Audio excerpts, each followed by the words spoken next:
Hello, and welcome to the Old Farm Bus Podcast. This is the Back of the Bus session. Hello and welcome to the Old Farm Bus Back of the Bus Sessions podcast. Today I've got two new mates I'm very excited to meet. I've just met you, but you're lovely lads and you give me a great vibe. So welcome to the bus, Project Zeus. Cheers, thank you. That was so poor, man. Well, I'm sure you've got one, haven't you, that goes It does go. sure You've got one, watched an haven't you? I've episode. watched it, Yeah. Boys. Boys, how have we been keeping up in this weird and wonderful time? Let's go more weird. Yeah. Weird time. I found parts of it great because I've been at home all the time, I get to write more music. But then... Let me just say as well, in Project Zeus, you're Josh. Yeah. And you're Sam. I am Sam. Just so the people know. Yeah.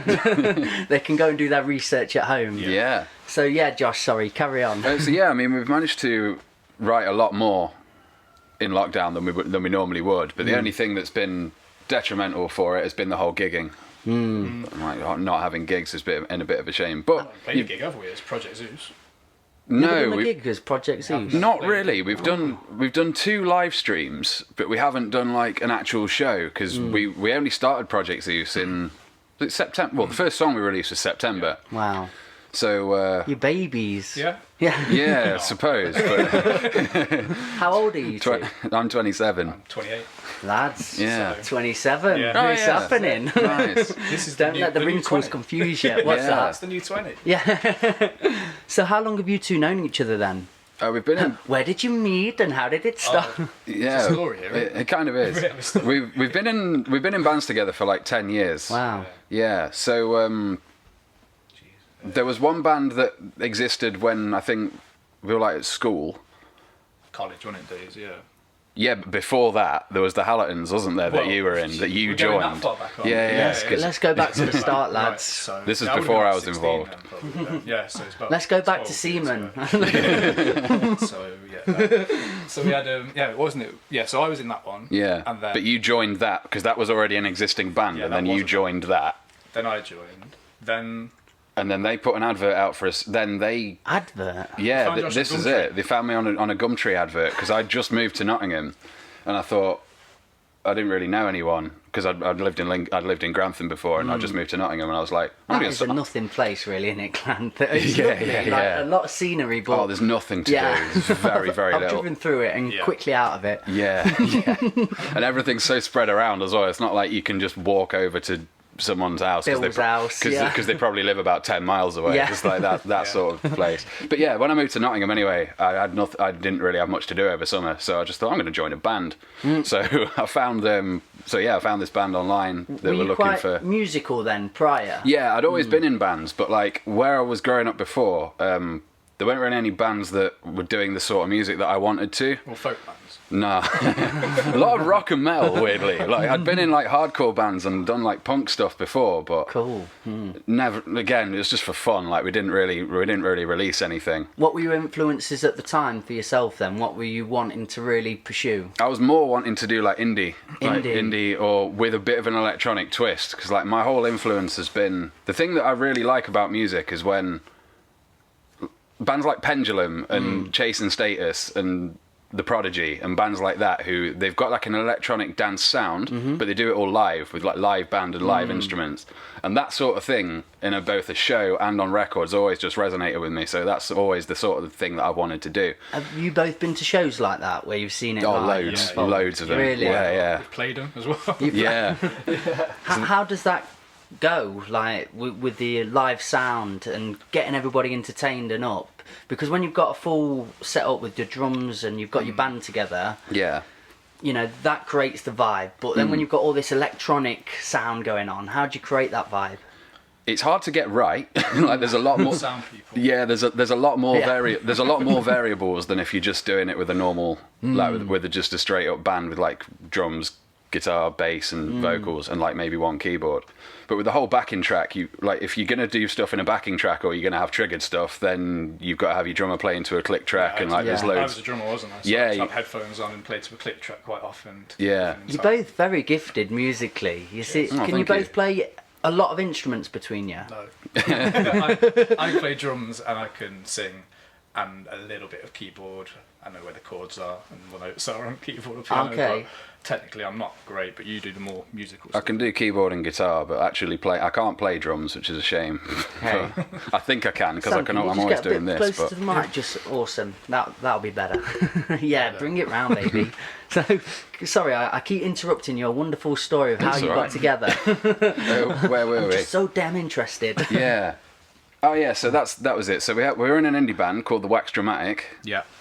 Did all right. Blink 182 stuff coming out in there. This was more like, what wasn't it like? Does it offend you? Yeah, or Yeah, it was. Saxons and that kind of I thing. like that. In the gonna say- car, I just can't wait. Yeah. That was when I was 14. I was. So that was, you were in pop punk bands Yeah, I've before, done that. definitely. Been there. But yeah, it was more like, I don't know. It's kind of like we did a lot of Prodigy type stuff, but it Yeah. was a bit more Beautiful. indie. I mean, the best thing, if you know like old FIFA soundtrack, Yes, that's what mate, that's okay. what we Yeah. sounded like. Yeah, What year that's we it. talking here?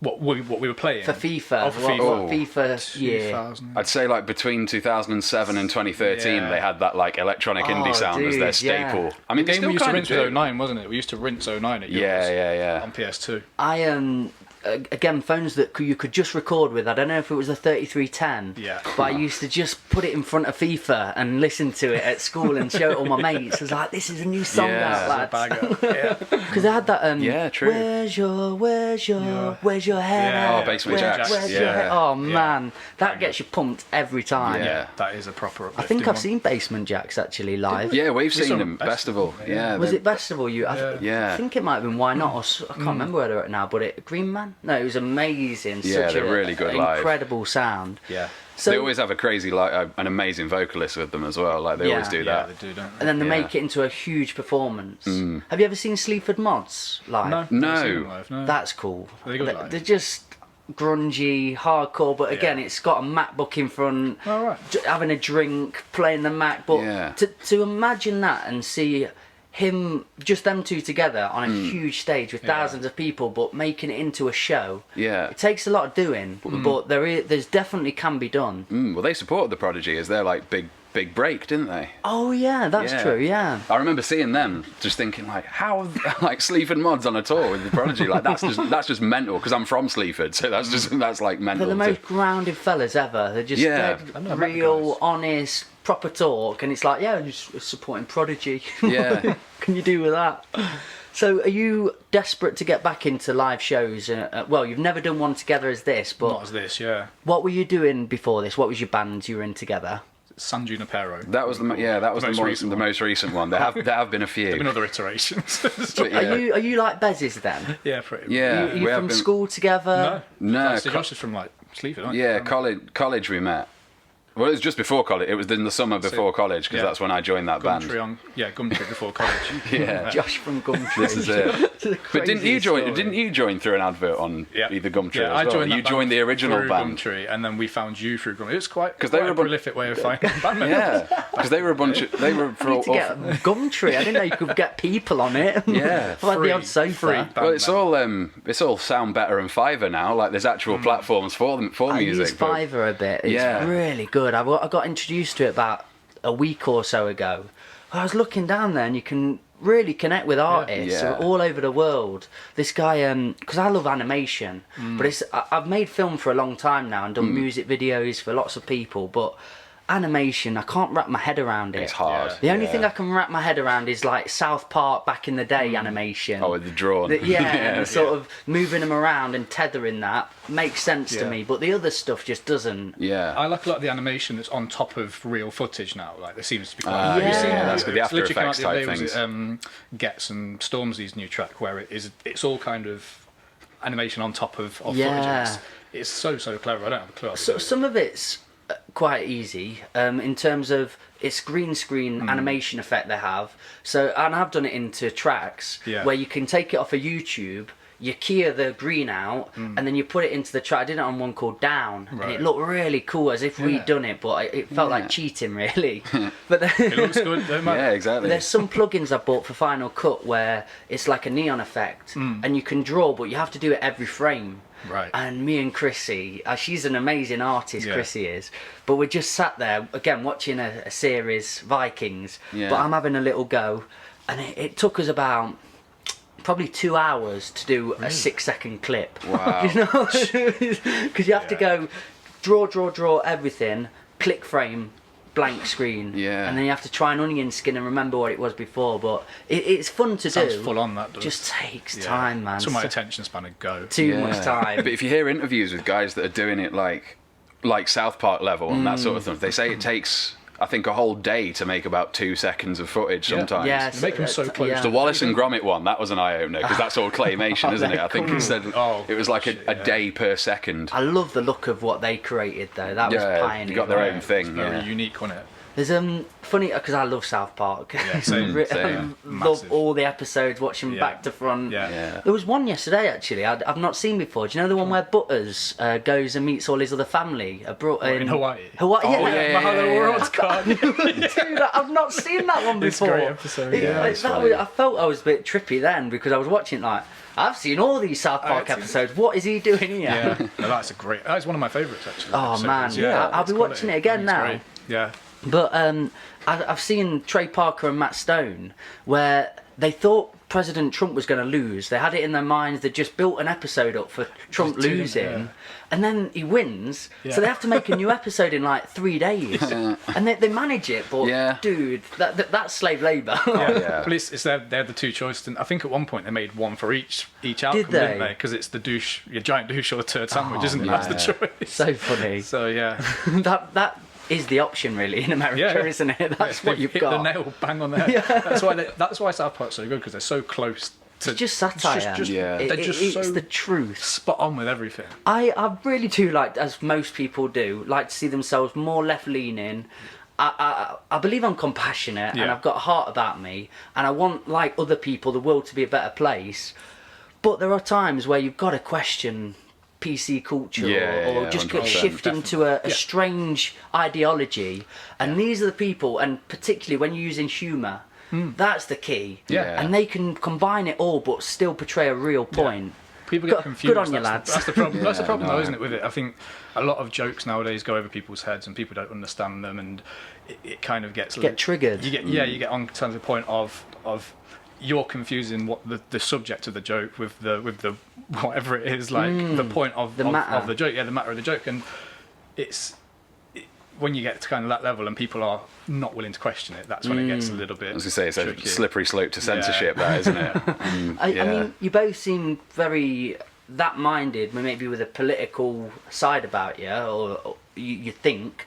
Do you incorporate that in your music ever, or do you just like music to be escapism, enjoyment, and sharing with others? I don't think we've really written anything with even any any overarching political message. We've tried to keep it separate. Yeah. We very often haven't we? I think. Yeah. We'll discuss things all the time. Like, we're constantly talking about things like political or current social affairs and that kind of thing. But in terms of, I feel like you can alienate people. You can alienate a lot of listeners if you do start going one way or the other. And it's kind of, you don't want that. I think it should be enjoyed for a lot of people. Music is universal, for everyone, really. Bringing everyone on for the ride. Especially the kind of music that we're doing. It's like straight up dance music. It's so fun. I don't. People are out in a club and listening to some like political propaganda. I don't know. But I mean, that's the beauty of what I've been to raves. I've been to party. I've Magaluf. all them places. But you're meeting on a common unity. You're meeting together, and you're just getting lost in the music. Yeah. I have this chat with a mate.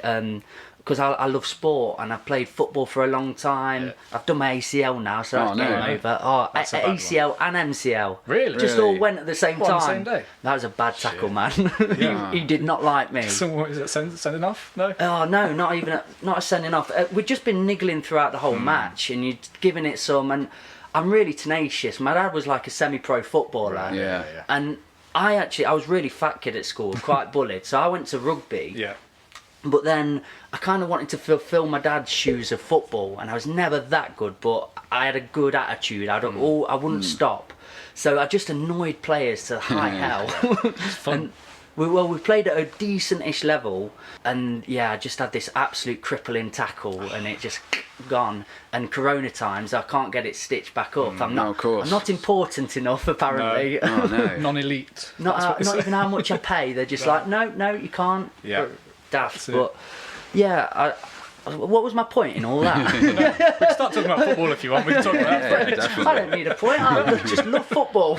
No, well, I'm a Liverpool fan, he's a United fan, and that's today as so well. I've got that today. That's So, are you sportsy people? Yeah, I play football used to as play well. it, Yeah. That was my years ago. point. I was saying in that you just meet up, and some people I've been playing with for years and years and years, but we didn't know each other's story at Yeah. all. We just turned Yeah. up on a common point, Yeah. and that was the beauty of it. So same with music, and you don't always have to build an agenda to what you're doing. Do you know what I mean? Yeah, you can just completely. meet on a common ground. Yeah. That's what I like music to be, even though I'm a poet though. Yeah. Yeah. But it's the thing, like, you can have different views to other people. That's fine. Like, everyone has different views and different thoughts about things. But yeah, like you say, you can come together, love music, and just lose yourself for a bit, really, can't you? That's the best thing about it.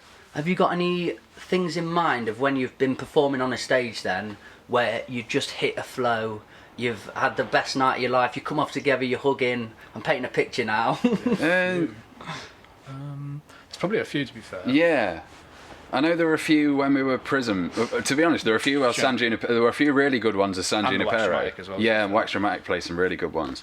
Yeah. But I mean, we'll start with that because that was the first band. Wax Dramatic, the first ever gig that we did, like the very, very first Central one. I was 17. You might have. No, I don't think you'd even turned 18 by that point. No, had I you? think I was Or still had you just turned? No, it was Feb, wasn't it? Yeah. I wasn't 18. That was it. I'd only just turned 17. So, do you remember the Central as a venue? Yeah. It's now a Korean karaoke bar, but it was a Beauty. class venue back in the day, and we booked that out. I think it was like 50 quid room hire or whatever. Oh wow. And Back we in put on day. we put on the whole event ourselves, and we sold the place out. Brought in all the underage drinkers. Yeah. So we didn't do many. That's why I got shut down. Yeah, to they had no license karaoke. now. We didn't do many gigs there before we got booted out for that Yeah. for that reason. We had a firm. Yeah, That's hilarious. And they just used to. How many would be at this gig then? A few hundred? Yeah, I think the room could hold about 200. Wow, that's awesome. And when it's packed as well, it feels Yeah. Oh, like it was 700. so good. It was quality. And even though when we look at videos from like those sets, we think, "Fucking hell, we were awful." Like, Yeah. We were terrible. musically, like we were speeding up constantly. Like every tune would start like as a normal track, and then by the end it would be a drum and bass tune. Yeah. And yeah, we'd be doing stuff like that constantly. live. Change It your was by live, accident. and everyone loved it. And people 'cause loved live. it, so that because they didn't- were all off their tits and drunk and Yeah. whatever.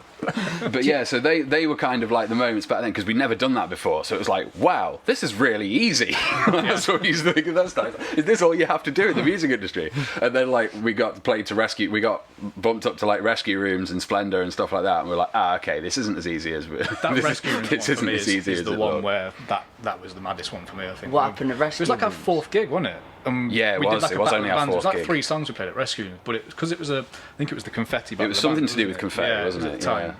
Yeah. And And it was ramp. Not Sun News. Well, It was Music before it was Previous, Music, yeah, the yeah. predecessor to Music Not when it was Sun-signed. Trent FM when Trent FM Yeah. used to finance it. Showing our age. So it was just kick it. Where were you playing? Were you later on? It was. Where were we? I think we were second or third on the bill, but I think there were Right. 4. Were there 4 or were there more? I can't remember. I can't remember. It was a either. few Battle of bands, the I knew it, Bands. but it was a battle of the Yeah. bands, and I've always heard It was dodgy mad. things from Battle of the Bands. I've heard they're great places Yeah. to be, but is it a bit corrupt? Or A little bit. just to however many fans you bring along and they all scream for you? it was do the they win? clapometer thing. Part It was- yeah, oh, I that hate can stuff be. like that. Plus, as well, it kind of brings a weird competition, a weird competitive element into music, which I don't really like. It's like Yeah. you get other bands going up to you. It's like, oh yeah, but we've brought these people down, and like we've brought those people down. It's like, yeah, but Stop everyone, judging each other. yeah, everyone's. Back to It's not that really what it's universal about. thing Yeah. of music Yeah. and just bringing people I mean, together. we used to get slated for even holding our own event pages and saying, oh, why aren't you diverting people to the main ones? Yeah. Because this is easier, and we're getting people to come. So Like essentially in the end, lots of people turned up, so you got in front of a fair few people, Yeah. and we've got fans off it, and it did well, and all that, but the vibe didn't feel quite right about doing them. When you bring competition into music, like X Factor and all those kind of things as well, start to lose a little bit of the charm of it again, don't you? I like what you say there. I went to London and Yeah. I've been doing poetry, especially in the Nottingham scene. They're just very connected, lovely souls. You're performing, everyone's jeering each other up. Awesome. I went to London and it was this show, and I didn't even know it was a competition or a poetry slam. yeah. Oh, mate, I'm not doing a poetry slam No. again in my life. But Brutal, I bet. I performed and it was pretty. I got a good score and it went all right. Yeah.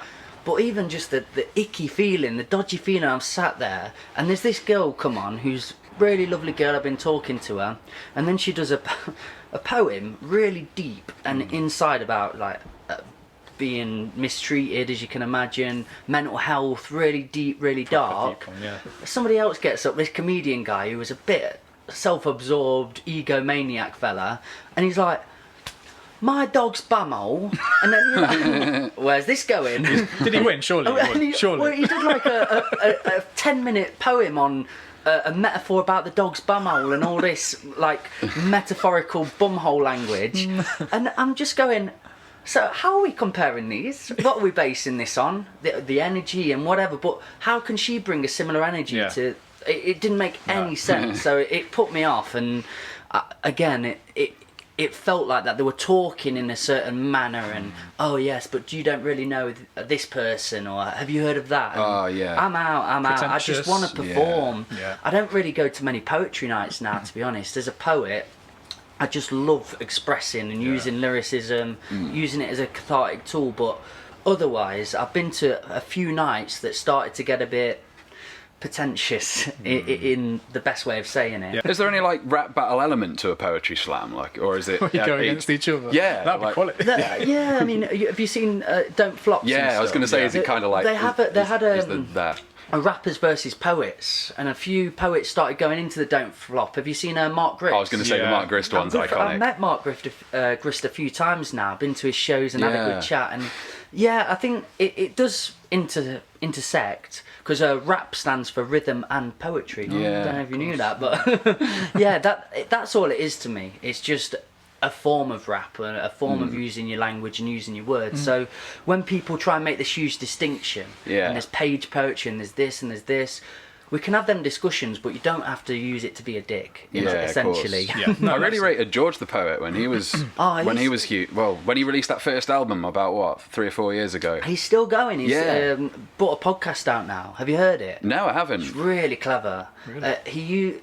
He has real talk on there, and then he's having a bit of a conversation, but then he'll go into poetry, and he uses a bit of imagery-based poetry, and it's cleverly done, man. I'd highly recommend. Hasn't he got some kind of Knots connection?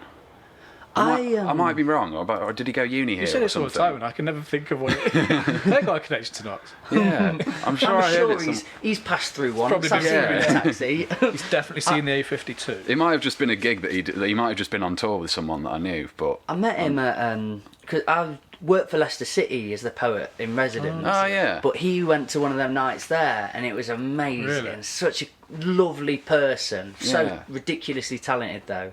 But I love meeting my idols, because everyone's like, don't ever meet them. I've never been disappointed. I've never had one moment, and that was a Carla, to be honest. Really? I just think he's so conscious He's and a very knowledgeable. clever man, isn't he? So me and my friends supported him at the Maze. Oh yeah. And it was my first big supporting gig, and it was a Carla. So then I performed. I've got this pump on. I go upstairs and we meet him, and I think he wanted to get in the mindset anyway, do his thing. You just put expectation on artists sometimes, but that was my one where I thought, oh, gutted. I thought we were gonna walk off into the hills together, talk about change. Have you supported any of your artists or any people you've been desperate to do? I'm just trying to think. I don't think I've ever met any of my heroes. We've been on festival bills with like some quite famous people, but Awesome. I don't think we've ever actually got to meet them. No, we were trying to get in to meet Calvin Harris at Splendor, weren't we, that time? Yeah, Dude, that would have been pretty cool. I find the ones for Splendor, they literally just turn up. They don't even sound check. They get all their roadies to do all that stuff. They literally turn up, play the gig, and they're gone. Like a lot of the time. Private jet out of here. Yeah, I think the Calvin Harris one, I think he had another gig that night, because he's that much of a hustler. He'll do like multiple gigs in a day quite happily. Dude. So he was doing that in the afternoon, and then I think he went to another show that night.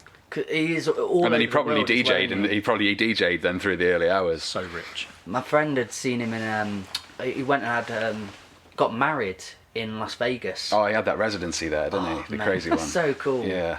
So do you both have very creative jobs as well and occupations when Corona's not a thing?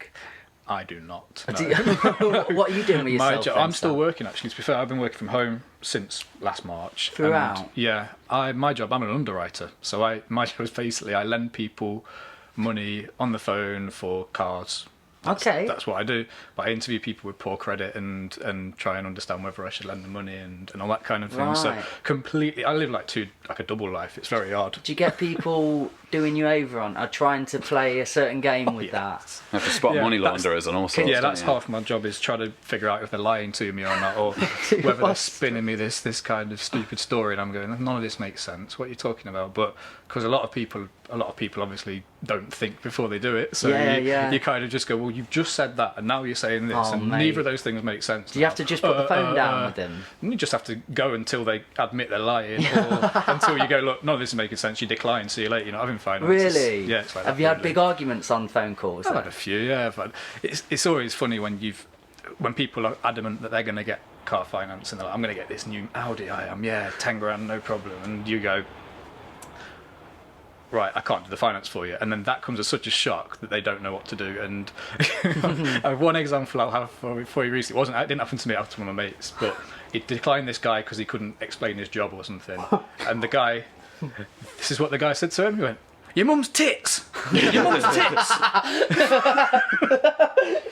It's like he was preparing himself for that. But he couldn't think of what to say. He was like, well, how's that? That doesn't even make any sense. Like, why are you just shouting your mum's tits at me? Like that's how the conversation went. And yeah, that's sometimes Can't you have to argue do with people that like though, can you? Right. That just catches you off. I listened to the recording, my mate just laughed at him. I was going to say, you showed me the recording and he just creases down the phone at him like he doesn't take any offence mum's tits. whatsoever. Right, bye. Dude. It's funny because when I have them call me PPI or whatever it is, Yeah, I just want to chat to them because I'm Yeah. like, I bet they've had a rubbish day. yeah. I'm not doing much. I'll have a chat. I know I'm not going to get it, but I get on really good vibes with people. Yeah. To be honest, I've made them all add me on Facebook.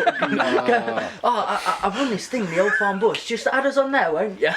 Check out what we're I'm doing. on Instagram. Yeah. That's a promo. That's a proper opportunity. Always Though. I've had people say Yeah. that to me before, actually. You I can't have had people stop say me. that. Well, they've rang you to try and promote their company, so you might as well Exactly. switch it back around. The old switcheroo. Yeah. We had this guy though who's an Irish lad, and we got on a really good vibe, and he keeps in touch now. I'm like, I'm loving what you're doing, mate. I've always wanted to do a podcast myself. Can I ever come on? I'm like, yeah, well, I don't know what we talk about. PPI. PPI. Big topic. I've always thought about that. Have you been missold PPI? And what about you, Josh?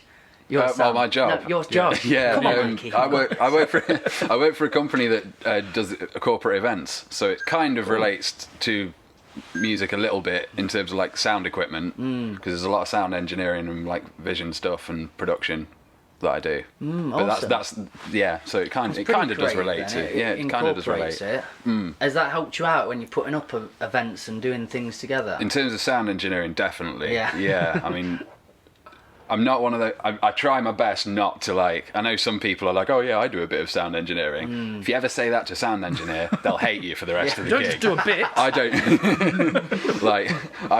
Yeah. So. I built this stage once, and I was a carpenter after that. Yeah. Like, Yeah. I did carpentry. Call me It's that Joseph. sort of thing. Like they'll build a maybe box. own the band's PA and they'll set it up at gigs, and so they'll be like, I do a bit of sound engineering, and then they'll try and tell the sound engineer how to do their job. So Oh, like, I'm dude. not one of those. Don't I'm be definitely that not. guy. I'm not that guy. I always just let them get on with it. But because I know how it works from their point of view, I'll make it as easy for them as possible. Give Like a bit of direction. If yeah, you in, need it as in well. terms of like tech spec and stuff, like I make sure, like I'm always making sure that everyone's got what they need beforehand, because I know that helps me when I'm doing it. Or so have you not really been able to do that obviously throughout at all, and not anything on or? Yeah, that's pretty much been on furlough for that for pretty much the most of the time for that one, because I think we had a period in like June to, was it May to like July or May to August or something, where we could do socially distanced events. But even then, like that's the only real stuff that we've had. So between you then, is music basically the driving force throughout your life, through what you want when you're trying to escape your job of getting bollockins and whatnot? Yeah. Do you just communicate through music mainly? Is that what you want to be doing as a job and occupation, hopefully? Yeah, Yeah, definitely. 100%. I can see it happening. Honestly, I don't know if I said on here, but I've got Chrissy to thank for why I found you guys. But it was just random, and been watching Vikings, bit bored. Chris is scrolling randomly, and then I just hear this cool sound. I'm like, "Hey, come here, what are you watching?"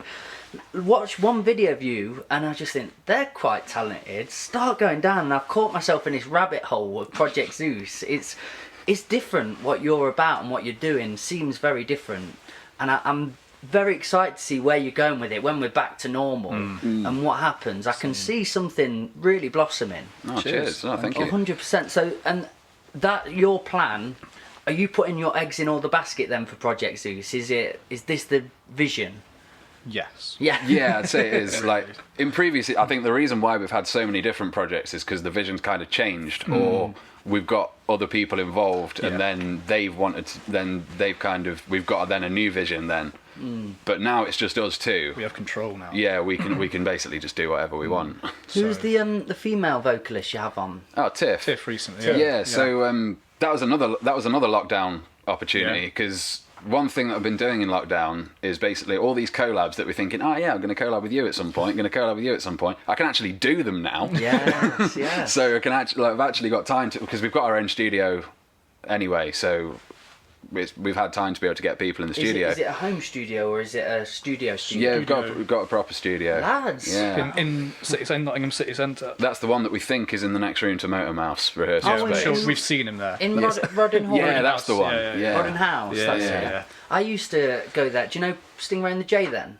No. You know they have their band Probably heard them. rehearsal there. Oh, dude, watch, because we do a thing on this bus called busking sessions. Yeah. And we have artists come on, 3 artists we pick, and I've just never had a night like it.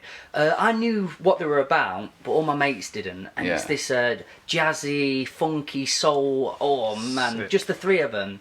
But Sting has been playing drums for all his life as well, but he can do that very jazzy drum style. Yeah. You've got Jack on the guitar, who's got a really high voice. He goes, birds in the sea. And oh man.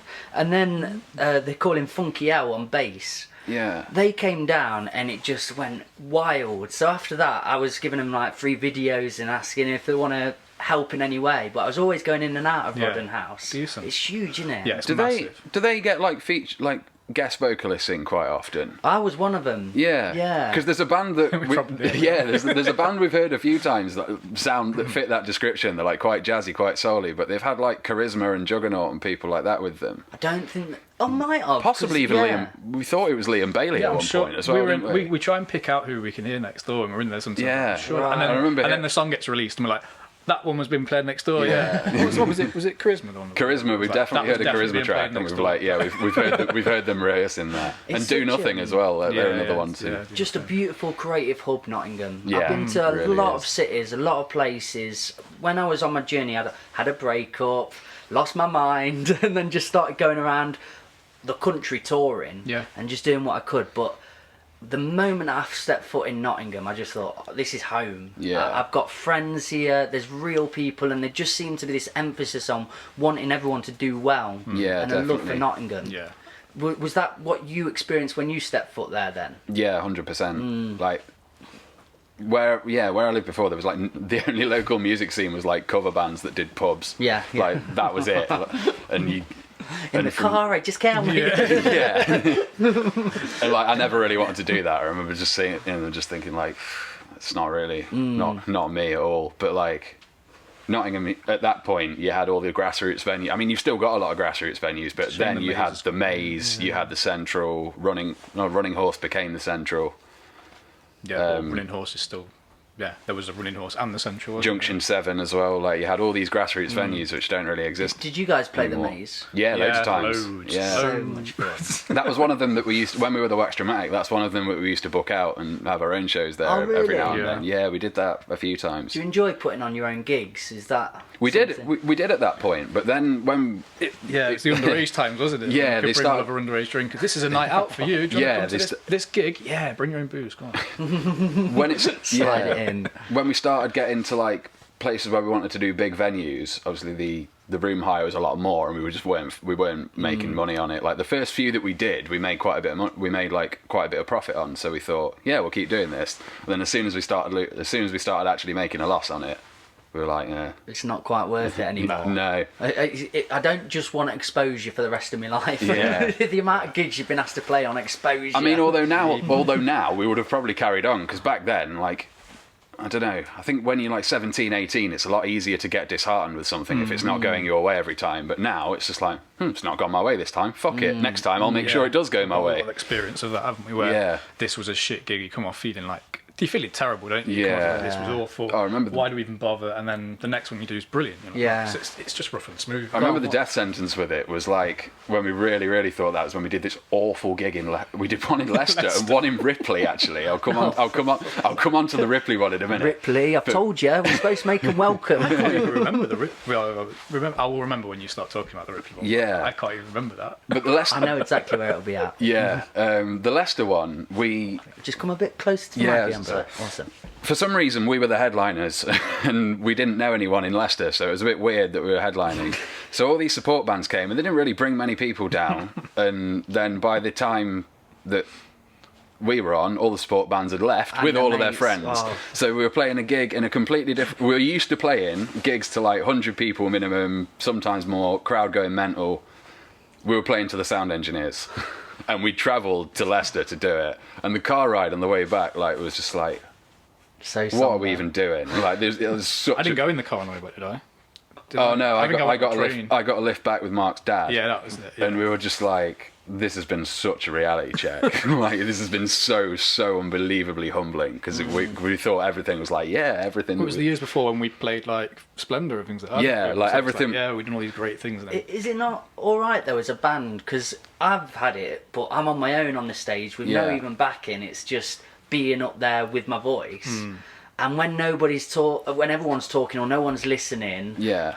or you're playing to three people, that's very on your own. Yeah. It's Yeah. quite alienating. It is. When you're with your band, do you not just feel, oh, it's basically rehearsal, lads, let's kick on with it? Now we would Yeah, think that. that was the mindset. Like, in the end. we've done empty gigs since. To be honest, we've travelled even further. We did that empty gig in Manchester. Yeah. And an empty gig. It took us 4 hours to get there Corbridge as because we well. got yeah. It's pretty empty. This is only in the last few years as well. We did one as with San Junipero. We did Manchester. We did all of Dot to Dot. We did the whole tour. So we did Manchester first, Bristol second, and Nottingham third. And the Manchester one, there was about 10 people in the room. Yeah, we when turned up played. late as well, so we had to do a shorter set because And there then was all the traffic on the way there. And by the time we finished, I think there was about 4 people in the room, so we managed to scare off half of the crowd. Oh, mate. But at that point, painful. we didn't care. We were just like, to be honest, we're on Dot to Dot. We're in. Got 2 more gigs to We've play. got 2 more shows this tour anyway, both of which went really, really well. Yeah. It's on our Bristol, not so CV, great, Dot to Dot, we've yeah. done. Yeah, but it's just I just remember the Manchester one thinking, if we'd have done this like 10 years, like say 8 years ago, this would have yeah. really knocked us Yeah, back. But yeah. now we just don't care. You know what's funny? The trainers I wore for that gig I've not worn since. Really? 'Cause I thought they were bad luck. Bad omen. I put them in a cupboard and just not worn them since. No, it must be the trainers. But yeah, I did mention a terrible gig we did in Ripley once. That was hit funny. us, Hit us. What's the venue called in the one venue called in Ripley? Regal. No, was it called Out the Box or somewhere like that? Or was it No, we've not got out the box. There's Out of Town. Out of Town? Oh, That really? must be what Oh, it's called. it's Out of Town. There's a Yeah. big function room in the Yeah. back, and that's Yeah. where they have the gigs. Yeah. We tried to play a new way, didn't we? Oh god, it was terrible. I do remember that. So how bad. many was there? This lots. Yeah, it was pretty That's busy. made it worse. It was Pretty busy. it was promoted really well. It was promoted really. You were probably there. Yeah, It was yeah. promoted because just James played as well. It was just Motor Mouse band. Yeah. Oh, So makes sense, yeah. that was another thing because they were fucking brilliant. Yeah, they were. They were really, really good. And then we came on and we were awful. We were Like so- we hadn't played. It just one of those where it was just a bad day at the office. You know, like I remember the problem though. We because I used to play the full drum kit. It was probably a lot of it was probably my fault. I decided I'm not going to play the full drums anymore. I'm going to stand at the front of the stage with a floor tom and a snare drum. And just play along to the backing track Dude. and sing as well. Yeah, because we And- tried to do more backing. We tried to That's get a more skill. backing vocals. And I was didn't like, we? it was that going alright, but the sound, because I couldn't really hear what I was doing. The click track, Yeah. the music outside the headphones was too loud. Click track wasn't Totally working. out of time. I was getting out of time, and then it was the same day we had them guys to watch to potentially That- sign us. that or also whatever made it wasn't funny. So they were watching it. I was like, this is terrible. This is really the label that had come to watch us, we saw them walk out after 2 songs. It's like, oh dear. It was awful. But to be honest, I wish they'd have walked out earlier than that because we were awful that day. I've definitely top trumped you on a bad gig though. I got punched in the nose. What, while you were on stage? No way. Just after, literally. Went out to the smoking area. Feel quite pumped. Had nice conversations with most of the people. Yeah. Walk outside smoking area. This guy's hammered anyway. I don't like you. Great start. All right then, mate. Because I do one on immigration, and I got so sick of just preaching to the converted and going to hippie festivals and going, is immigration killing the nation? The way I see it is one a rock hurtling through infinite space, and you get where that's going. Yeah. This guy really didn't like immigration. Really hated immigration.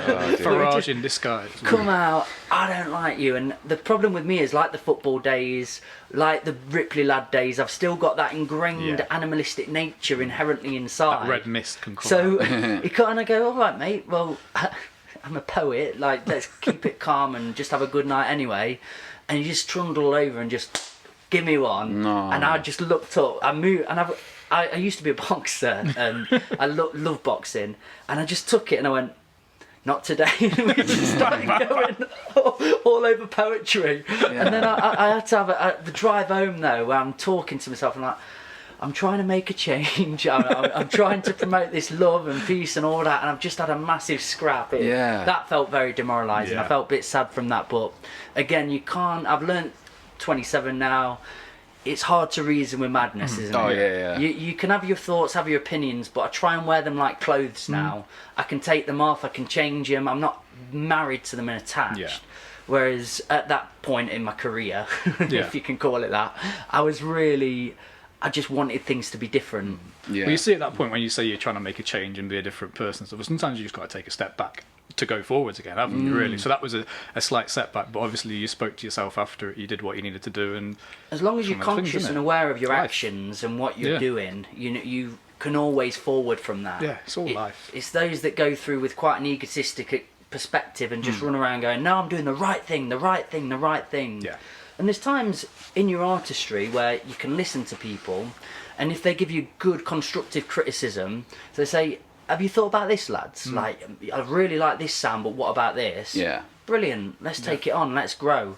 But when you've got people just saying, shit, should do that, you're idiots, then you've got to know on yourself where to block, where the point is. some people say shit and then they don't offer any feedback. That's the other one where it's like, I don't like that. What do you think in different? I don't know. Just don't like that. Or give you advice and they don't actually know the merit in which it takes to pursue that. Yeah. Because they can go, you need this and a manager and go here and you need to be travelling and doing that. But we know how hard it is to maintain that and a family life and so many things. So it's easy to dish out the advice, but I think we have to have honest conversations because they need to know what it takes. It's easier to dish out the advice when they're not actually doing it themselves as well. That's the other thing. If they're just Easy looking to at observe, isn't it? if they're just looking at it from an observational point, it's like, well, do you have any sort of not qualifications but any experience to be kind of offering that It's like advice? you go back to the football analogy, don't you? Where it's like you're watching football from outside, you see all the space on the pitch. You're on the pitch, you don't see all the space on the pitch. Of course. It's completely the same kind of thing. I like that old advert where this guy is just screaming at everyone and then it just goes silent and he goes, you,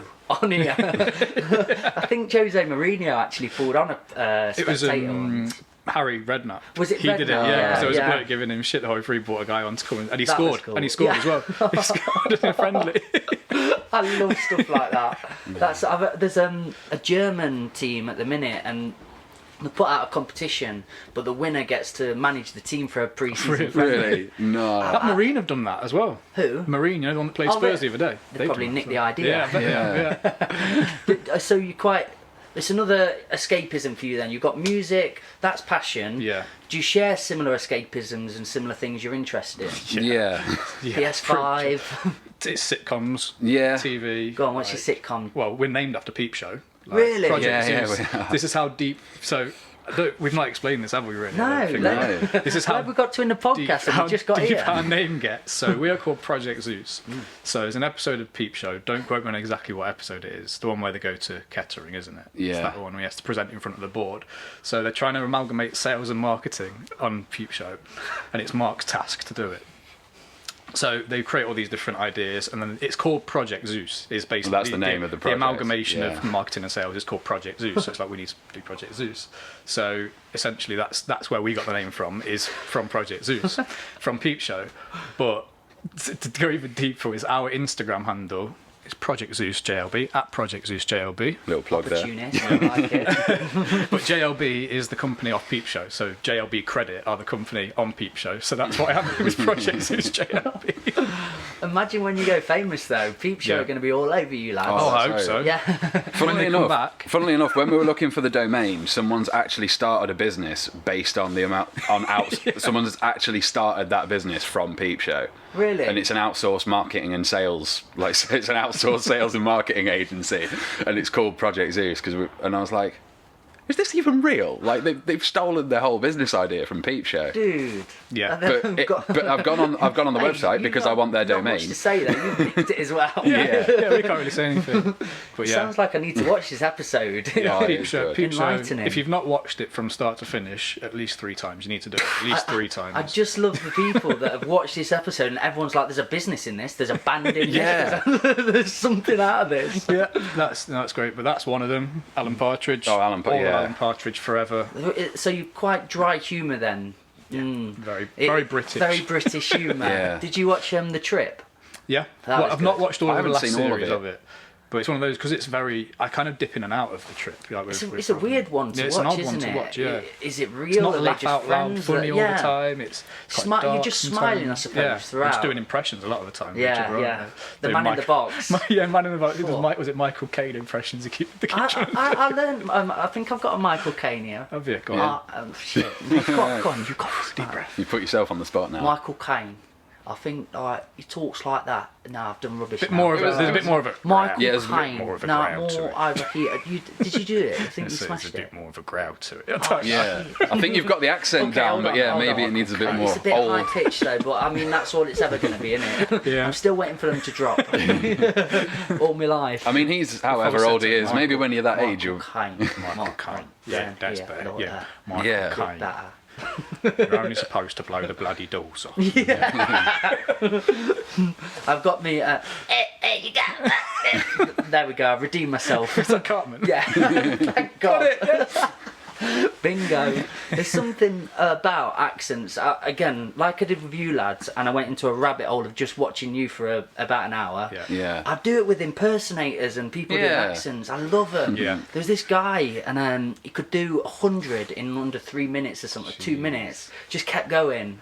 Oh, it feeds my soul, genuinely. Yeah. I love people with that skill. All my best mates at school, they were more the drama crowd. Yeah. I like that they had personalities, Yeah. big brash personalities, but they just make you crease. That's it.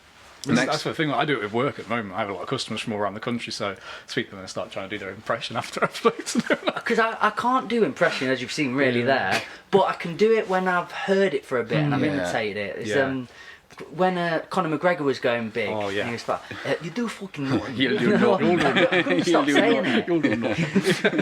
And I've travelled quite a lot. I've been to different countries, so I picked it up then. Yeah. Fucking hell, mate, Australia. Bloody hell, I've mate. smashed that. I could go Hello. out for a Hello. night and Yeah. pretend it.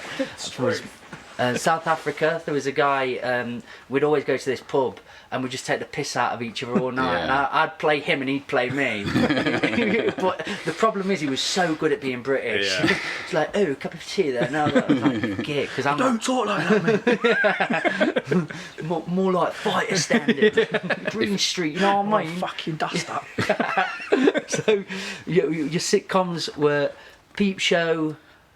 Alan Partridge. Alan Partridge. I would put those two as my top 2, I think. I'd put People Just Do Nothing up there That's now. up there as well now. Like, I've not seen that. oh, it's brilliant. My God. Dude, we've just missed out on our shows and points of reference, haven't we? Because I'm Yeah. like Game of Thrones, Vikings, and then your Peep Show. And Yeah, we are very much comedy. I have seen Game of Thrones. I've not watched any Vikings, but I have seen all of Game of Thrones. that it was good. I speaks thought, my soul, I thought yeah. it was great. That's the one thing. Attention span for me again. I've just bought recently. I bought a treadmill last night. It was a Yeah. shock buy. I was like, I need a treadmill in my life. Me and loads of I was gonna say, you've got enough running space. Mate, I hate the cold. Me and Chrissy, we went away just before the new lockdown. I think there is one. Whatever's going on at the You moment. know. Tier 9 now. We managed to do an Airbnb, and we thought while we're there, I love when I'm there to have a point as well, other than just relaxation. Yeah. We got absolutely wankered there, and it's so much fun. But I always make a music video wherever we go. Yeah. Oh, I sick. think she gets annoyed with me. Can we not just enjoy this one? We've been Berlin, New Zealand, all over, but I have to have my gimbal and that. Yeah, of course. But here we had this lovely hot tub. I was basically like Biggie. Got my girl in there. And we put it up, but the problem is as well, I look like Biggie. I got out, and when I was editing this video back the other day, I couldn't believe it, because I've always been quite happy with the way I look and everything like that. Editing back, and I had to get out to like change the lens. Got that shot, and I just went, Mikey, straight on treadmill as well.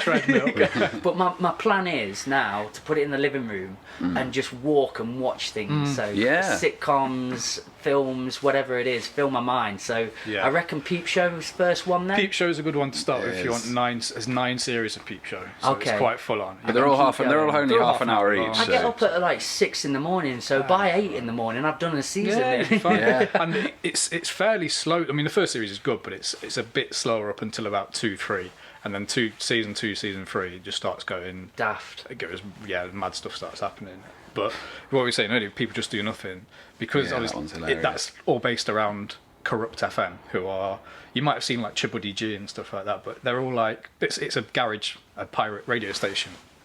It's very, very British, very, very British. It's like a mockumentary, a bit like The Office. Okay. It's kind of like if Spinal Tap were a garage radio show. It's basically like that's. You've described it perfectly. I'm in the radio show now. It's amazing. And the main guy, MC Grinder, and then you've got his like psychic DJ Beats, and they're like the two main guys who run the run the radio station. And I won't go into it too much, but it's just brilliant. You're giving all the secrets away. Oh no, I'm not. No. Wait, you watch it, you'll see what happens. I must admit, we have gone back to comedy though. We've gone to Only Fools and Horses. That's great. Oh man, thank God for Netflix, dude. Because my grandma's got it on box set, but she wouldn't give it me. My grandma, the loveliest woman in the universe for me, my best mate, would give me anything in the world, anything I want.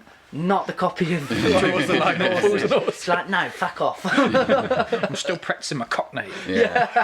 But that must have pioneered something in how 100%. we see comedy. Obviously, Faulty Towers. It's groundbreaking for the times. Dude, my mum's favourite memory of me, which she's not got many, but she always remembers at her old house, she used to sit at the bottom and just listen to me belly laughing as probably 11-year-old Mikey with Faulty Towers on. Just that slapstick humour, but also very... Again, British. Torquay Hotel. I used to go to Torquay every year. It just made sense. It's a shame they didn't do more of it, because there's only two seasons. Yeah, 2 seasons. It was always long episodes. Like, I remember watching the thing before, and they were saying every week it kind of overran its time. It was allowed on BBC, but because it was Faulty Towers. Get on with it. Go on, John. You're allowed to do what you want, John. Please. Yeah. Have you got a favourite Faulty Towers episode? Oh, I think the one for me is the communication problems one with the deaf woman. Oh, that's it. Yeah, that's brilliant. It's the one where he wins the money on the horse. When he wins the money on the horse. Oh yeah. And she loses. She loses 90 quid, but it turns out she's left it at a florist. And he gets that girl in on. Yeah, he gets Polly in on it, Yeah. and he thinks he's up. And then he drops the vase, and then he has to give her all the money anyway. But my favourite bit of that is when he, because the hearing aid's not working the whole way through, he starts going like and not saying anything, and then she turns it really loud, and then he shouts, and she goes, "Is this a piece of your brain?" Too much. That's so funny, because you would do that as well. Do you know when you get wound up with somebody? I've done it in the past where you're sort of mocking them to them just because you're too wound up. I love the way that, because I reckon he probably had that part of his persona as well. You get cheesed off with people or just fed up. How can I wind them up? Is this a piece of your brain? It's a piece of your brain. I love that. And the major rumbles him right at the end, doesn't he, as well? Because he's trying to give me that money. Yeah. I think he leaves after that, doesn't he? He just walks out, gets in the car.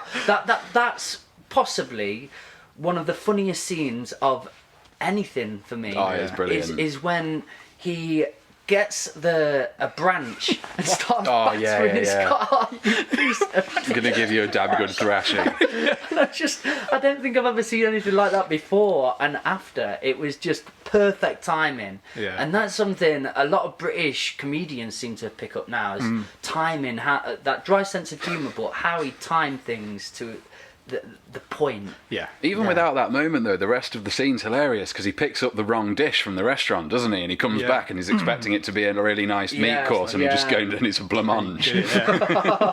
He's like, dinner is served. And that's the timing bit I'm on about. It's just like straight on the scene and it's shock value. Yeah. Absolutely dying, man. Yeah, it's not made like that anymore. There's something about humour, isn't there? In times like this, where you can just get fully lost. And, you know, I must admit, at the start of lockdown, at the start of whatever this is, I was getting a bit worried, and then you'd start to get involved in unnecessary arguments. This said, she said, he said, fact check, whatever it is. Yeah. And the moment you just go, do you know what? Just chuck on Faulty Towers or chuck on something funny and get lost. That seems what we need more of than anything. Yeah, definitely. And like you said earlier about your music, if you can just get people on board, having a bit of time for escapism, not taking things too seriously, what a beautiful thing to be able to create for people. That's all it is, really. So, have you got plans then, when it's back and kicking? Are you just going to hit it, smash everything you can, just keep performing? Yeah. Yeah. I'm trying to do it now, really. I was going to say, we're trying to do that with releases. Like, we're trying to release a track a month over this. We want at least 12 tracks out this year. That's awesome. So that's what we're going And for. and keep collaborating. For this one. Yeah, Yeah. quite a lot of them will. Loads of Well, yeah, collaborations. we've got loads of for a bit collabs. spoken word, lads. Yeah. Yeah, Yeah. To be fair. Yeah. yeah. There's been Yeah, there have been a few. Yeah, there's been like a few tracks that I thought they've kind of got a bit of a streets kind of vibe to them. So like that. That's that's my heart. That's where it lies. It's quite accommodating then. Yeah. No, we just want to do. I mean, because we've kind of moved on to doing like more garage stuff now. That tends to be like before we've gone through pop, like say the indie electronic stuff. We've done disco-y, funky stuff. Like the first track we released, Crazy, was a disco-y, funky track. But we've kind of moved. What we've always wanted to do is a bit more dancey. We've always been in that kind of world anyway. So we're now on the kind of garage hype as such. So we're putting a lot of garage stuff out. But that's amazing. We feel like that lends to, you can have like a big R&B vocalist on it, or you can have a really poppy vocalist on it, or you can have a rapper on it, a grime artist, or you can have a spoken word on it. Yeah. It's so versatile as a genre. Why is that? Is it because of the beats per minute or something about it that just allows people to be able to express It's themselves very on British as well. Yeah, I Yeah. think that's the main. That's the thing. Yeah, it's Like, we Because have lots he of truly did Mike Skinner pioneered that garage. The garage scene was massive. Yeah. But then to actually spit lyricism on it in that way. to intertwine it with hip hop in such a way. it Yeah, he was definitely. that's what grabbed it, and then the Dizzy Rascal and everybody came for the ride. Boy in the corner and all that. But and that's again because I've read his book, and he basically just said he looked at what the Americans were doing with hip hop, and taking real talk and honesty, and then just went, well, I love garage. I'm out partying every weekend on the Andy or whatever, having a good time. Just tell the stories. And I'm just going to tell them real stories on top of it. So he couldn't rap before. He'd never considered it. He had more of a musical mind in creating and producing. Because he did all the beats himself as well, didn't he? For the first, dude. yeah. And they are Sick guy. really good. their beats, you know, as soon as it comes in, it's like lights so blind. They're timeless. How's it come to this? Completely It's timeless. like, I listen to original pirate material probably once a month, I would say. What, the whole thank album? God, Yeah, man. because I do it. If I'm doing something, I'll just put it on. He made them 5 albums, didn't he? Because then he got, I think, Sony picked him up and said, we want you to make 5 albums. And he created, but all of them got Computer and Blues, original pirate material. What's the A Grand Old Grand Country? Old Country. Yeah, that was good. Mate, the first of his concept albums, wasn't it? But the way they're all so different, but he can tell a story, talk about the times. Yeah. Oh man, we were going to see him this year. Fingers crossed it's happening. But going to Amsterdam, Mad. and he's doing a Amazing. boat party as well. Is it? Oh, sick. We went last year to Birmingham to see him. Yeah. And obviously that'd have been Birmingham was his great, 'cause hometown. And then he played. I can't remember what the club's called, but it's a really known one in Birmingham that he's always played. So we watched his show, and then he played over there. Yeah. And I'm literally holding his hand, like dancing. Oh man! I've heard he's a great DJ as well. He's I've heard he's amazing. incredible. People love him. I saw him DJ actually at Detonate Festival once, I think. Yeah, he does. He's on before the sort of Kano? thing he does. Vaguely remember He's that. done Yeah. detonates a few times. Vaguely remember it. Vaguely. And I've seen him again with, he's either got with a Mac or just his backing track on or whatever. But then, what's that song about his dad? Never Went to Church? Never Went Oh, to yeah, Church. A full orchestra. Have you seen that? Yeah, I've seen serious. that. Amazing. Oh, man. Do you think you two could ever have anything like that? Oh, we'd love to. Yeah. If ever it gets the possibility, we always try and add more. Because I realise we got onto a big tangent here because we were talking about originally we were talking about collabs, and I'm going to bring it back now. Because one thing that we haven't brought in, which this is the tangent we went on, was Tiff on vocals. Yeah. Sorry, so- Tiff. Yeah, we kind of We're back, Tiff. we divulged big time. So yeah, We'll talk about you, I promise. yeah. So as a result of doing Wholehearted with her, we've had her on doing every possible. I wouldn't really call them gigs because we're not really allowed to do gigs, but they're the two live streams, yeah. and all the video content that we're doing around Wholehearted and around other tracks as well. We've wanted Tiff to be involved in as well. So we are trying to sort of get a live band kind of going. Awesome. And obviously, Yeah. we would like Tiff to be like the live vocalist for as long as she wants to do it. Yeah. But if we can then add in bassists, possibly more percussion, guitarists, percussion, you know, yeah. like, we'd love to. So even some weird even some like. If we Theremin. get, triangle. I was going to say you can get a scissors player like Noel Gallagher. Yeah. Did he? Yeah, he I've did not that. seen that. Was it on Jules Holland that he I did think it? it was, yeah. That's Yeah, hilarious. he had a Just woman do it standing all. in front of a mic just with scissors. I reckon he just wanted to get her backstage and was just like, right, what can you do? Oh yeah, I'll put you down a scissors player, innit? So that's what. Because that's the Streets music video. Have you seen where they're in the back garden and they're just playing bits of instrument on everything? Oh, One's yeah. on the clothing line, another's sweeping. It actually, I think he used a brush in the recording. Yeah. Did you ever back in the day see any of their old, was it the Beat Stevie, they called it, which was like Beats TV? But No, I the Beats didn't. record Not- label before they... Oh, that was I the would have example. read From about the it, example but was on, that was wasn't a it? while back when I read the book. I think they're but- still on YouTube, but it's essentially, it followed the Streets and like Example and Professor Green and all like the Beats record label Yeah. back in the day, and it followed all of them through like the tours they were doing. There's an episode I think with Example at 2006 Reading Festival, peeled off his head, Dude. just chewing microphones and stuff like that. And it's amazing to watch, but that's quite an insight as to how they worked as the kind of earlier days, I think, on there as well. I get a lovely vibe watching all the old stuff back because it's how I work. And again, amateur artist with all your mates, you collaborate. It's just lovely. I create music for moments now. Yeah. I just want to look back through it all and archive and feel happy and proud of what I've done. It's more of a passion project to me than it is an occupation. I've found an occupation I enjoy to do.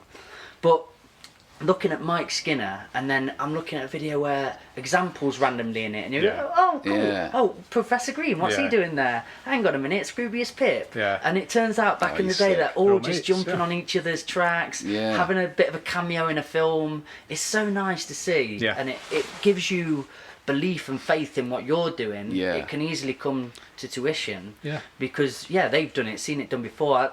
Obviously, like Joe Rogan. Yeah, loved Joe Cool Rogan, yeah. podcast. He's just such a good reporter. Yeah, he I'm is. not built myself just on I'm a Joe Rogan believer. Yeah. He's my entity. But the amount of people he gets on with nuanced perspectives, Yeah. really into their Different people. field. So, and he can just pluck out the right questions at the right Yeah, time he's for him. very So good at that. Yeah, they he is. talk perfectly. But going back to his first stuff, dude, it's mental. He's got the oldest camera on top of his thing. He's got, what's this shit? What we're doing here? Just And smoking blunts. Smoking a blunt with Brian Redban, and they're just going, podcast. This is shit. Just talking donkey for ages. His stand-up's good as well, though. Oh. Joe Rogan, I love his stand-up. Genius. So I Again, didn't used to like him until I started getting into his podcast because I saw him commentating UFC Yeah. and like the interviews that he just used to give with some of the fighters. Like, so American. yeah, it was not that as well. He'd just slate them. Like, you know, if they were coming off and they'd put in a particularly bad performance, it's like, well, you balls this one up. Look at that screen up there. Yep, that's you losing right there. And I was like, brilliant. what is he doing? Like, And after they'd just come off a pretty, like, they'd just been in the cage for like Heavy 15 loss. minutes as Yeah. well, so... Yeah, I think so- that's part of his demeanour, who he is, because he did the He's a Fear good Factor, fighter didn't as well. Oh, his analysis is And great he's a on good it, fighter though, as well, like, isn't he? Like, yeah. he's a very, was it judo? Taekwondo, he was a Taekwondo Yeah, black belt, I think. jiu-jitsu, I think, yeah, as jiu-jitsu well. as well. Yeah. Yeah, I've watched some of the videos of him Dude, kicking, and he's what I was His just going to say, Taekwondo watching him videos are kick, just insane. teaching a Brazilian black belt Yeah. how to kick, and he's just watching him like, dude, Yeah. I didn't know you could do that with a leg. Someone was in a spinning back kick or whatever it is. I Yeah. think, and he's like, whoa. So for steering us back round then, Tiff, Yeah. is the two of you, that's the basis of the group, that's Project Yeah. Zeus. Yeah.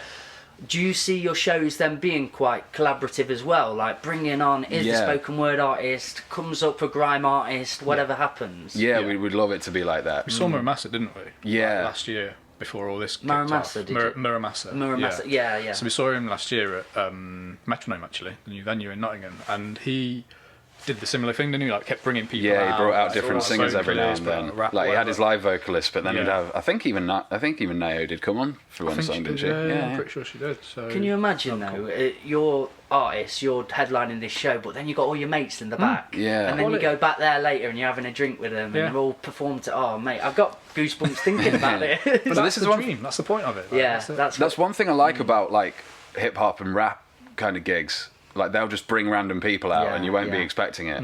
Or saying that, Seen a cypher. I mean, it is a rap. Yeah, kind of. But I mean, one of the best ones I saw was when you remember Slaves. They were a two-piece, Yeah. but they did Yeah, like I've seen them by accident at yeah. Leicester. But Yeah. they did a cover of Skepta's Shutdown in Live Lounge, That was sick. and he jumped on it. And then when they played Reading and Leeds together, Skepta got in touch with him and was like, "Do you want me to come on?" He's like, "Yes."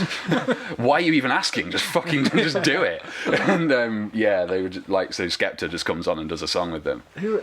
Oh no, that And was like a when, comedian we saw. Brought Ed Sheeran on. Yeah. Tim Minchin. Oh, right. A Ginger song. Yeah, have you yeah, seen yeah. Oh, it? yeah. That's a very clever song. That- to be oh, fair. it's so when I well first put saw it, I was like, I together. don't know where this is going. Oh mate, Where's this I going? had sweats on. Oh right, okay. That's me. I can laugh at this. Thank God you laugh at it, man. I've got no hair, so No. I've got nothing. I was going to wear a hat today because I haven't had a haircut in a long time now, but It's looking I well, thought I'd man. embrace Yeah, it. it's coming together. I'd So- love to have that amount of hair on my Yeah. head. it's I not used to going really great. yet. pride myself on all the hair on my head as well. That's probably why it went. Do you know the wax days? Yeah, Yeah. Oh, dude, I used to really cover it on. I've been there. That spot. Did you ever watch probably like the first Pop Idol, but with Gareth Gates? Oh yeah, with the Yeah. looks like the finger in the plug socket. Dude. That was what I took to the hairdresser with me. Yeah. Just like this, please. Yeah, literal like spikes. Pulling it all out, looking at your hands. You just got loads of hair. Yeah. left That was in. all the wet look gel as well. That's what it was back then. On People Just Do Nothing, to go back to that. Wet look gel. Why Wet wouldn't look we? gel is what Yeah. basically his hairstyle is.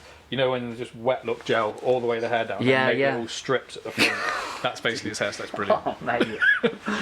I've seen so many. I must have just had an identity crisis really early on as a kid, because the amount of hair styles I went through. I Yeah. had a mullet, Yeah. really long. I had nothing, just everything. I didn't know who I was. I really didn't. Got a a good way bit to better find idea now. So, and you two didn't go to school together. No, But so, how old were you when you sort of met then? I was 16. Yeah, so I was 16. Well, then when you met then, over what moment? Was it just a connection and you thought, right, we're mates, this is what we're doing, music? You came down to Thingy's house, to Nathan's house, didn't you? Yeah, it was on- So This was the Gumtree moment. So wasn't yeah, it? the Gumtree, found Yeah. in Gumtree. We were like, do you want to come down for a band practice? It wasn't really a band practice. We were just getting high and pissing about, really. But yeah, so he came down. You had this tiny little synth, didn't you? Yeah, a and little, my little MIDI and controller. FL Studio. Yeah, and came down. And you'd already made some like remixes or something like that. And we were like, Yeah. oh, this is sick. Synth. Well, we only used to play guitars. Wow, synth. Yeah. You know. So then we got really excited. And you had your own flat as well, which was even Yeah. madder Wow. at 16. We were all like, 16. he's got his own Yeah. flat. Jesus what happened Christ. to you? How did you? I'm done with you now, boy. How did you get a flat? Basically, my mum. I went to live with my mum when I was like 15, and she only ever lived in a one-bedroom flat. But because my stepdad's disabled, her setup works really, really well because it's ground floor, and obviously you can't do stairs at all. So rather than moving into a house with stairs, she thought, I'm just going to buy a flat in the same complex. Wow. So And then when I moved out, she then used it as an investment opportunity, and now she's got the buy to let. But yeah, so I was still in the same building as my mum, but I'd have my different space. That sounds like the dream. Really. It was go ideal. For tea, go home for the whatever rest. It was ideal. Party. Yeah. Pretty much that. So that was what it kind of started, didn't it? It started at, we were there having a practice and everything, and I don't think our singer turned up, or did he? It was Lewis. Oh no, he did. Yeah, Lewis did turn up. About the only time he did turn up. Yeah. So he turned up, and yeah, we kind of just started, didn't we? And then did a proper practice, and then wrote some songs, and then just went from there. Didn't we? And you, Sam, have got an amazing voice. It's awesome. Did you know that in the bands? Were you going to always be the singer, or did that sort of I was organically? a drummer, so I've Just always a been a drummer. drummer, backing vocals as well. But I started playing drums at like 11, so I always was in bands as a drummer. I don't know, when I was a kid, I always thought I could be a good frontman. I always thought I wanted to give it a go, and cause I used to love watching music video channels constantly. Yeah. Just my whole childhood, me just scrolling through the music video channels back to front, just to find a song I liked. So I always had that kind of feeling on it, and then it only happened because we had about 3 different singers before that time, didn't we? And then Toby, who we had at the time, he left, and we were like, what are we going to do now? Because then it was just us two, wasn't it? So I was like, okay, I'll start singing. And then we are where we are now. This was what was it, 5 years ago? 6? Must have been 6. I was still working at Paul Smith, so 7 years ago now that would have been. Yeah. Mate, that's so... Yeah, I love hearing the organic stories of how bands build together, and then even imagining where you're going to be in 5 years' time, watching this back and just going, oh, cool, lads, we're all doing it together.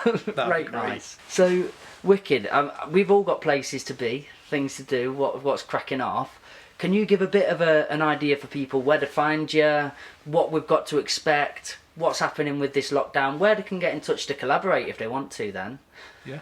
I did want to ask you before I've thought of this. Yeah. What about the other thing you're doing with giving tutorials and stuff? Oh yeah. You started doing that, haven't you? That was just something I thought of doing because that was one thing that really made me connect with you. I thought I love the music, but even hearing more from artists, I think is so integral and important. I'd love to see you do a podcast. Yeah. I think it'd be amazing. We could do a good podcast, actually. Possibly, there might be one for the future. Yeah. Really? Possibly. I'd love to have you back on, lads. I mean, Yeah. just go down the British humour, but Yeah.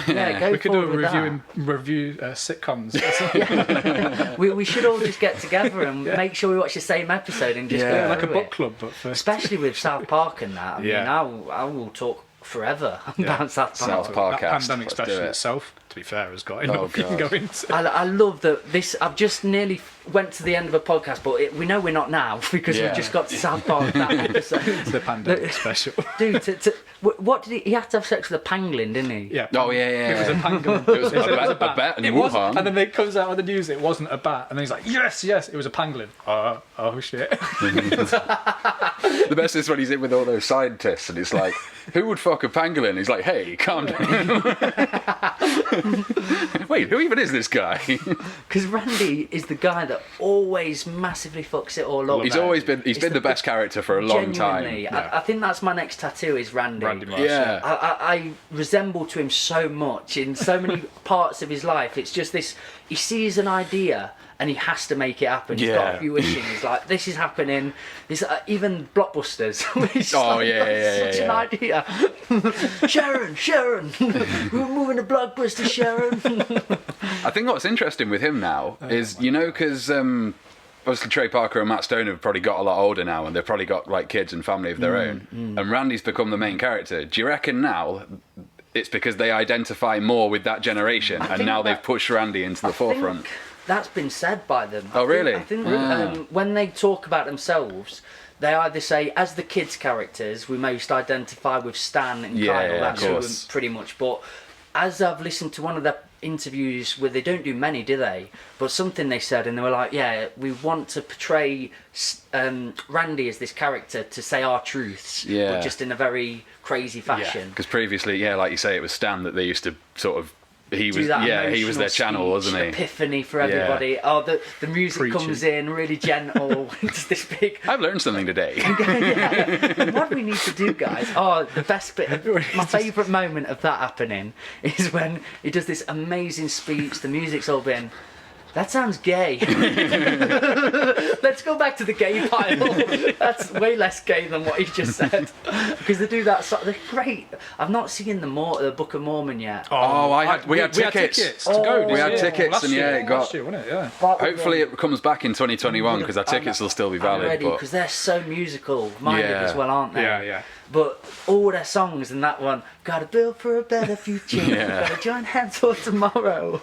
My mum saw it at the West End and said it was incredible. But it's just gonna be hilarious, isn't it? Yeah. All the way. But tickets, they're about £500 or £600 now. They are well expensive. really, Dude. I got mine for 25. Should we flog What, it? £25? Yeah. Were you like in the that's back good. of the back of the back of the back? Yeah.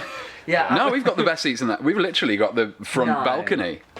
Honestly, me and very Chrissy front were of the looking balcony. in London for them. Oh, in London, yeah, maybe. Where were you going then? Nottingham, Coming to Royal Nottingham. Royal Concert Hall. Nottingham last year. Dude. Like Yeah. August last year, it was supposed to be coming to Yeah, Knots. I promise you, we were looking at, because we really like to be front row at the theatre as well. It just not to be snooty or condescending, but it's another experience on top. You're there. Yeah. And you're looking at them and you see the nearly on spit and stage. everything. It's just beautiful. Not the spit. Splash zone. Yeah, it was. I think we're looking at £500 for that show, and for two of us as well. Is that without hotel? It's a grand. Buy a hotel, go out for food. You get into about £2,000 for a weekend. Yeah. That might have been when it first came about, and they were like, "Oh, this could be the only one that'll ever happen," so it might have And then bumped it up. But they've kept it going. But how many dates were they doing at Nottingham? Shit, They were doing loads. So many. And ours were on a Thursday night, I think, so it wasn't like a prime. I think the Friday and Saturday ones were going to be more expensive. Yeah, I think, I think we'd gone for like bank holiday weekend, but on a Thursday. yeah. So before the Friday, obviously. Because they obviously rip into anything, as all good comedians do. Yeah. It's not just we're going to smash into this, we're going to take the piss out of everything. But haven't they got religious sides? I think Trey Parker or Matt Stone, one of them's Jewish, I believe. I think so. I think they're both pretty conservative in terms of their attitudes, really. Like, you look at Family Guy's they're very left wing. The creators of Family Guy tend to be, but I think the South Park creators are a little bit further the other way. Well, they grew up in a similar town to South Park, didn't they? Like it was a quiet kind of backwoods mountain town in either Colorado or California. They strike me as more centralist and definitely. just not really lenient, just trying to portray truth. They just take the piss out of everything They possible. don't have an agenda, do they, as such? They just look how crazy this is. Luckily for us, we make content on crazy, so you're giving us all our content. Thank you very much. And they even had the whole marketing campaign the other day was cancel South Park, wasn't it? Hashtag cancel South Park, because they knew that was going to happen, and they were like, we'll just preempt it and then use it for promo. Brilliant, genius. There's no way of doing that though, is there? They can't cancel that. It's too big a show. They've probably got too much dirt on loads of people as well, to be honest with you. They've been sued so many times, haven't they? Oh, the best one was science fiction. With the Scientology ones with Tom Cruise. Far away. Can we do a new podcast on South Park? Let's do it. Yeah. We're only about half an hour away.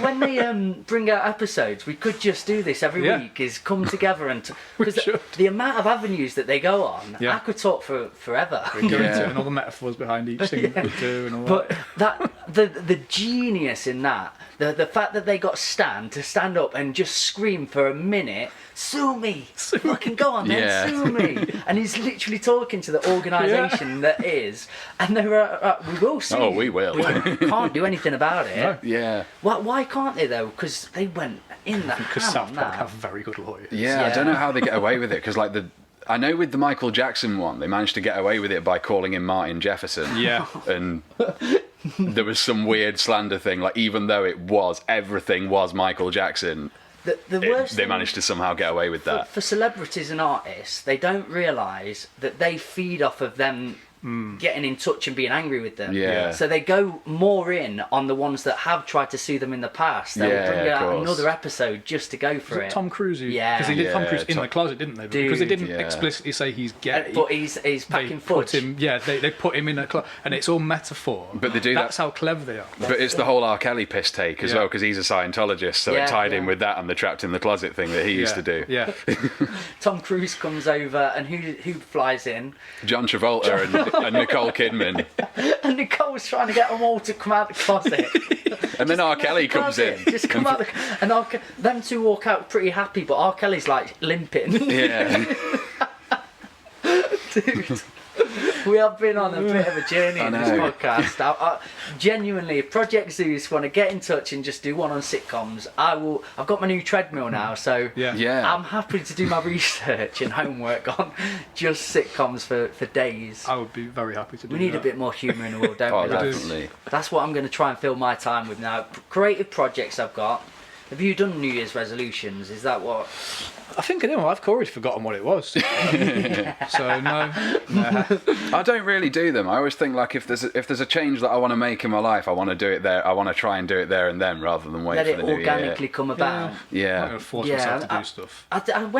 Because me and Chrissy try and every year go away for New Year's so we can come back. We'd like to be near Right. the sea, just have a bit of an idea.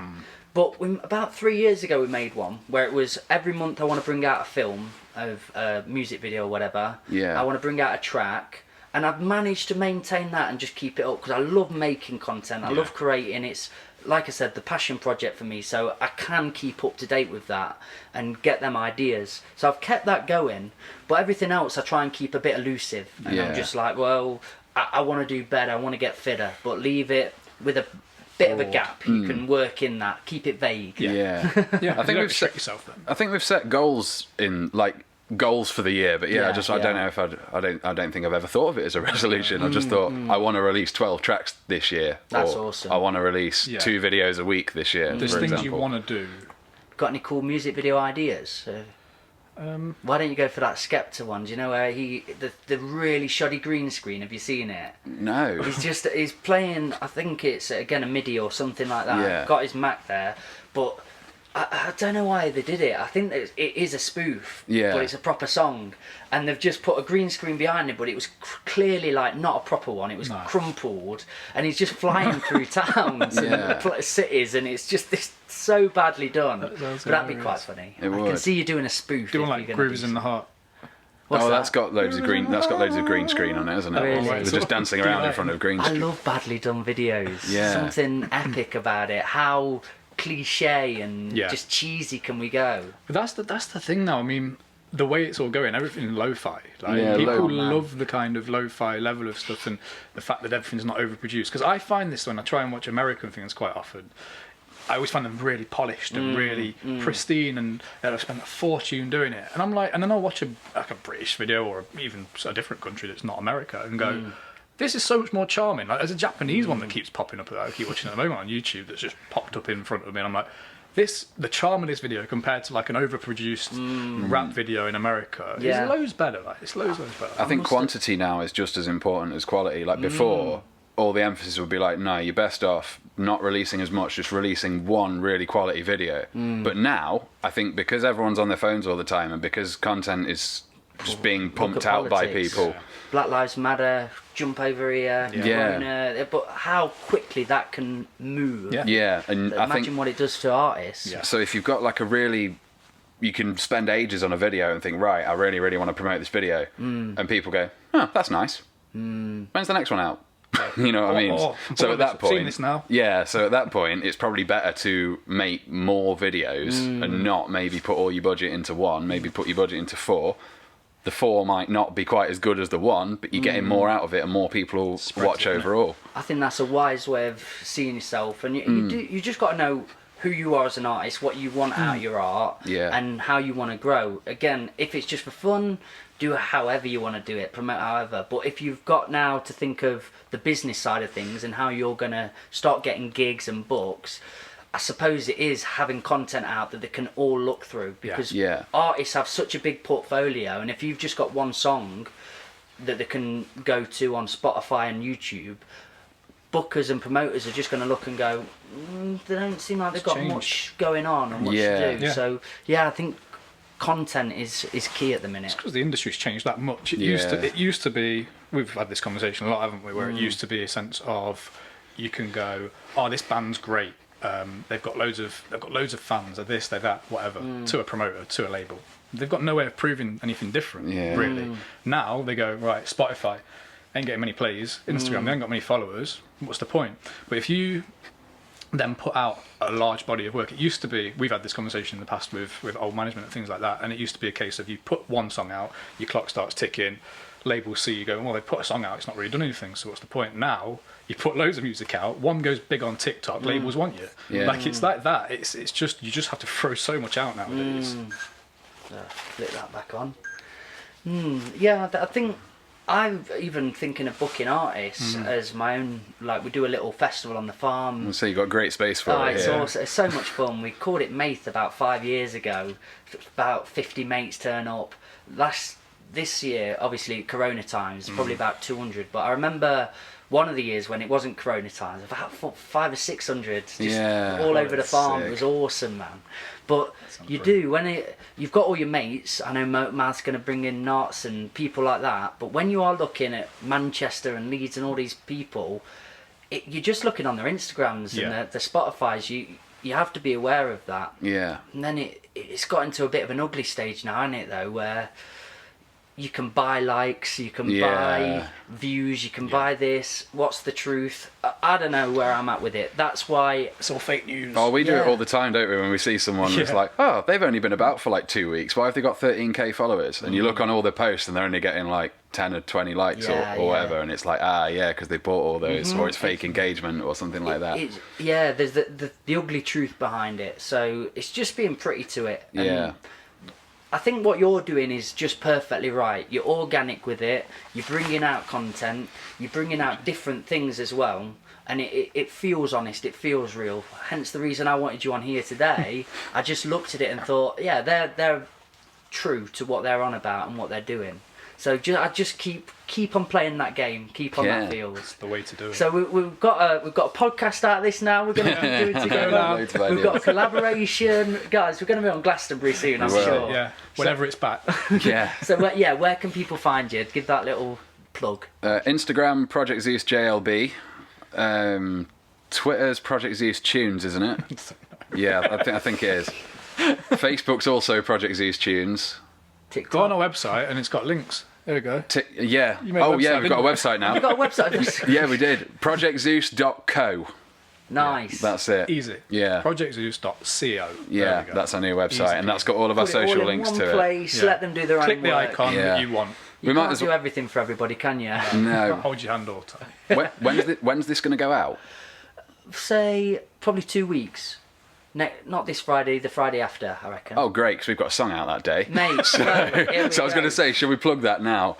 Yeah. Out today. So, shall I say on the 29th? Because just in case it comes out earlier. Yeah, exactly. So our next song as well is going to be on the going to be released on the 29th of Jan. It's called Blow Your Mind, and it features Gemma Danielle and Nebula. Wow. So you'll be able to get that well on. played, lads. Yeah. So if you're going to get that on Spotify, Apple Music, and all platforms.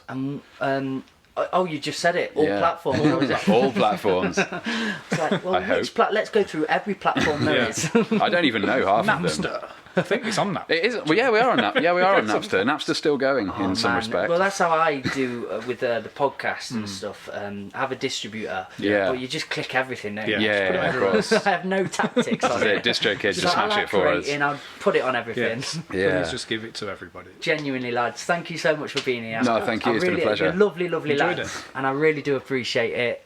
Guys, you've been a part of the Old Farm Bus, Back of the Bus Sessions podcast. What we say every time, just be nice to one another. It's pretty easy. Peace and love. You've met Project Zeus. Nice Peace out, one. lads. Thank you. Nice to meet you.